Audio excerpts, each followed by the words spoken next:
used to believe exhaustion was proof of love.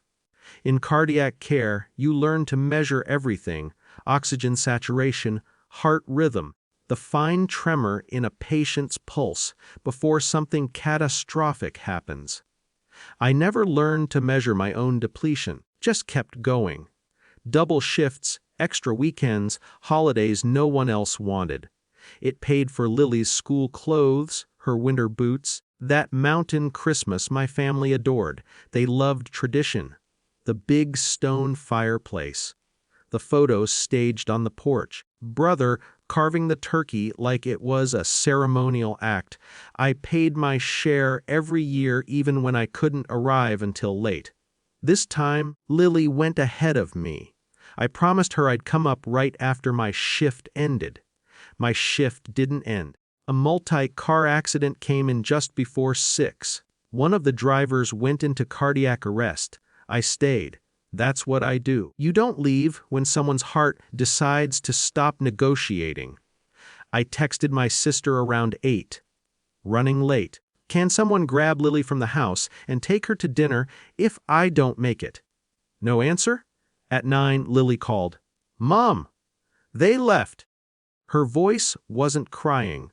That almost made it worse. They said they thought you were coming. I told them you weren't. Sarah said Uncle Dan would come back. But no one did. Are you inside? Yes, it's cold. Stepped into an empty supply room and closed the door. The fluorescent light buzzed like it had something to say. Stay on the phone with me, I told her. I called my brother. Voicemail. My sister. Voicemail. Finally, a text. We assumed you'd be off by now. We're already at dinner. It's loud here. I read it twice. The assumption, the inconvenience. The ER, a resident, asked me for an update on our patient. I gave it evenly. The heart rhythm had stabilized. Medication was holding. We had time. I didn't cry. There wasn't room for it. By the time I drove up the mountain, it was past midnight. The roads were slick, my eyes dry and burning. Lily had locked herself in the guest room like I taught her. When she opened the door, she tried to smile first. I made hot chocolate, she said. I used the little packets.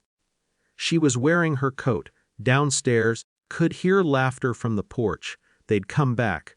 When I walked in, conversations stalled in that small, guilty way. Sister hugged me too quickly. We thought you'd be here sooner, she said. You always are. My brother added, you can't keep letting the hospital run your life. I remember setting my keys on the counter very carefully. Asked someone to pick her up. We didn't see the message in time. They saw it. I know they did.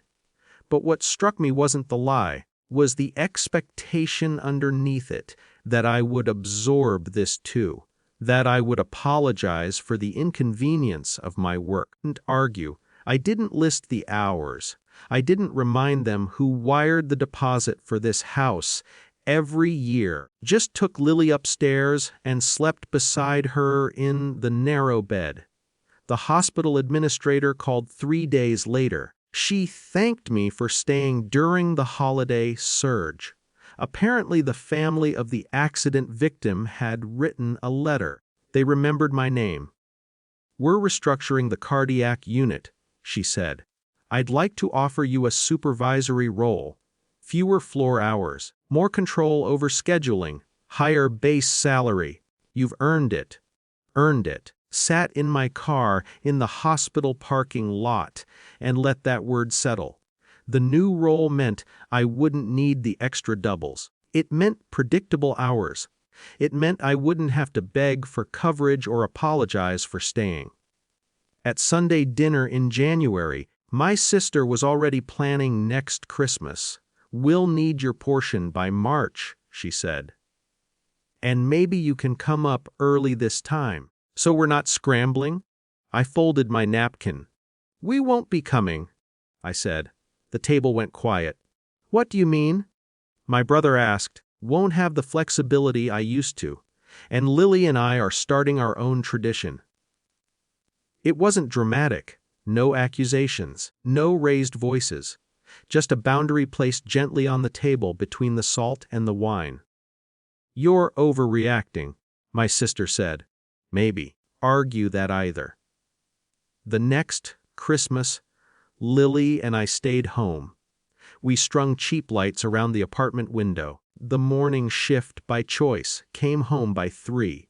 We ordered takeout and watched the snow fall against the glass. It wasn't grand. There were no matching pajamas, no curated photos. But Lily wasn't alone, and I wasn't proving my love through exhaustion anymore. Still answer when hearts falter. I still stay when it matters. I just don't stay everywhere.